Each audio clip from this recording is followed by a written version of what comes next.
Satu dari 3 nama yang diusulkan Gubernur Sumsel Herman Deru menjadi PJ Wali Kota Prabu Muli ternyata sama dengan yang diusulkan DPRD. Nama tersebut adalah Elman yang sekarang menjabat Sekda Prabu Muli.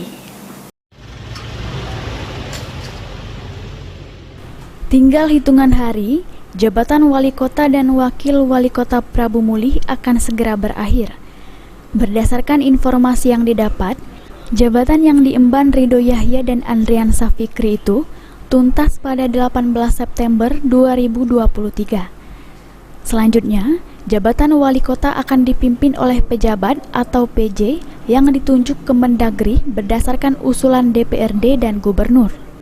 Setelah DPRD Kota Prabu Muli resmi usulkan 3 nama bakal calon PJ Wali Kota Prabu Muli, Gubernur Sumsel Herman Deru turut mengusulkan 3 nama. Satu dari 3 nama itu sama dengan usulan DPRD, yakni Sekda Elman. Disinggung alasan mengusulkan nama Sekda, Herman Deru menjelaskan karena syarat utama PJ adalah eselon 2. Kalau usulan DPRD ada 3, usulan gubernur ada 3. Kita tunggu baik keputusan menteri. Kalau dari kita siapa yang diusul? Ya Pak, apakah sehati Pak usulan kita dengan DPR Pak? 6 orang yang diusulkan, yang sama cuma Sekda kan? Sekda Prabu Muli, yang lainnya. Jadi 5 orang itu beda-beda. Kenapa kita usulkan Pak Sekda? Ya syarat utama kan eselon 2 dan dia cakap.